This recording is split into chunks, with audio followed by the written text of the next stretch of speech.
জয় গুরু। পরম পূজ্য শ্রী শ্রী অনুকূল ঠাকুরের রাতুল চরণে প্রণাম জানিয়ে আজকের অনুষ্ঠান শুরু করছি। আজ শ্রী শ্রী ঠাকুরের বাল্যজীবনের বেশ কিছু অলৌকিক ঘটনা আপনাদের শোনাবো, যা তার ভক্তদের মধ্যে অত্যন্ত জনপ্রিয়। এসব ঘটনা ঠাকুরের আধ্যাত্মিক শক্তি এবং মহানুভবতার প্রমাণ হিসাবে বিবেচিত হয়। তার জন্ম থেকেই এসব অলৌকিক ঘটনা ঘটতে শুরু করে। আমি কিছু সেই সব ঘটনাই তুলে ধরছি। শ্রী শ্রী ঠাকুরের জন্ম 1888 সালে পূর্ণিমার রাতে ব্রাহ্মণ পরিবারে। তার জন্মের সময়ে অলৌকিক বেশ কিছু ঘটনা ঘটে বলে কথিত আছে। জন্মের সময় তাঁর চারপাশে একটি উজ্জ্বল আলোর ঝলক দেখা দিয়েছিল বলে স্থানীয় মানুষজন উল্লেখ করেন। এই আলোর কারণেই অনেকে মনে করেছিলেন যে তিনি একজন দৈব পুরুষ, যার জন্ম হয়েছে মানব জাতির কল্যাণের জন্য।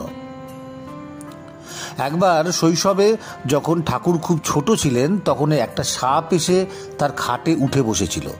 পরিবারের লোকজন এবং আশপাশের মানুষ ভয় পেয়ে যান, কিন্তু অনুকূল ঠাকুর সেই সাপকে দেখে একেবারে ভয় পাননি, বরং সাপের সঙ্গে খেলতে শুরু করেন। এই ঘটনার পরই অনেকেই তাকে বিশেষ ক্ষমতা সম্পন্ন বলে মনে করতে শুরু করেন। শ্রী শ্রী ঠাকুরের শৈশব থেকেই শিক্ষার প্রতি গভীর আগ্রহ ছিল।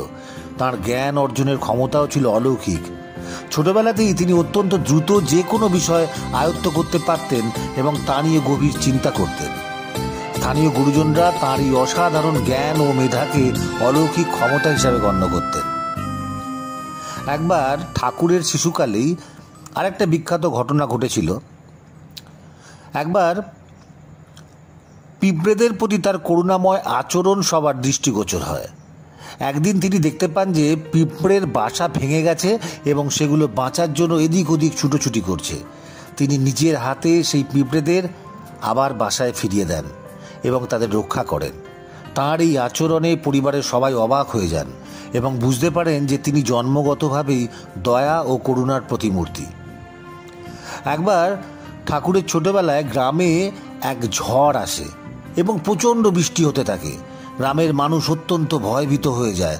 তখন ছোট্ট ঠাকুর ঈশ্বরের প্রতি প্রার্থনা শুরু করেন।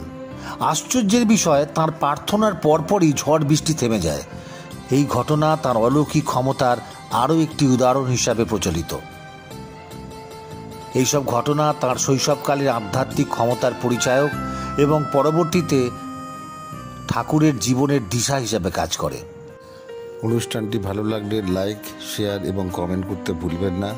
আর কমেন্টে জয়গুরু লিখে আমাদের চ্যানেলটি সাবস্ক্রাইব করবেন, যাতে নতুন নতুন আরও কিছু ঠাকুরের তথ্য আপনাদের সামনে এনে দিতে পারি।